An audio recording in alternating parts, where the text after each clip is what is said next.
Unnao rape case. आज फिर से एक उन्नाव की बेटी रो रही है और वो कह रही है कि मेरा पिता रेपिस्ट नहीं है। क्या समाज है ये? एक ही तरफ का दुख दिखता है आपको, एक तरफ ही लोग हैं। हमने बोल दिया तो हम रेपिस्ट की बच्ची है, हमारे मुंह से कुछ निकलेगा वो सच नहीं है। भी बहुत दुख देखा है हमने, क्योंकि मीडिया में नहीं आके बोला तो आपको लगा दूसरी तरफ दुखी नहीं है। तो सुना आपने कि किस तरह से एक बेटी रो रो कर ये बता रही है कि दर्द उसके अंदर भी है, तकलीफें उसकी भी हैं। आइए अब आपको कुछ ऐसे केसेस के बारे में बताते हैं जिनमें मीडिया ट्रायल ने आरोपियों को रेपिस्ट साबित किया, लेकिन कोर्ट ने उन्हें बरी किया। सबसे पहला केस नोएडा का निठारी कांड। मनिंदर सिंह पंढेर, मीडिया ट्रायल में उसे serial rapist cannibal house of horrors के नाम से बुलाया गया।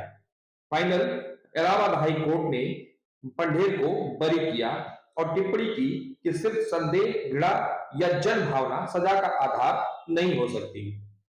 केस नंबर 2, तरुण तेजपाल केस गोवा 2013 में मीडिया ट्रायल में सत्ता का नशा और एलिट रेपिस्ट कहा गया, लेकिन 2021 में जब कोर्ट का फैसला आया तो कोर्ट ने तरुण तेजपाल को बरी किया और टिप्पणी की कि नैरेटिव, नैतिकता और कानून अलग अलग चीजें हैं।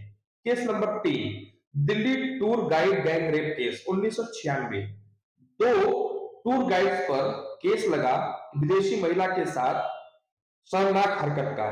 2003 में दोनों आरोपी बरी हुए और अदालत ने कहा कि सहानुभूति सबूत का विकल्प नहीं हो सकती। सुप्रीम कोर्ट की गाइडलाइन के मुताबिक जब भी कोई रेप का मामला सामने आता है, उसमें जो पीड़िता होती है, जो विक्टिम होती है, उसकी पहचान उजागर नहीं की जाती, लेकिन जिस पर आरोप लगता है उसको मीडिया ट्रायल में उसको, उसके परिवार, उसके खानदान, उसके रिश्तेदार, सबकी पहचान उजागर कर दी जाती है।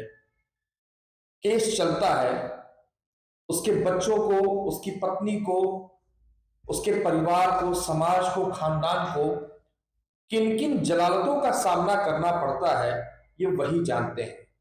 और नतीजा अक्सर ये निकलता है कि साल दर साल केस चलता रहता है और एक समय ऐसा आता है जब अदालतें कहती हैं कि सबूत नहीं मिले, साक्ष्य नहीं मिले, इसलिए संदेह का लाभ देते हुए आरोपी को बरी किया जाता है।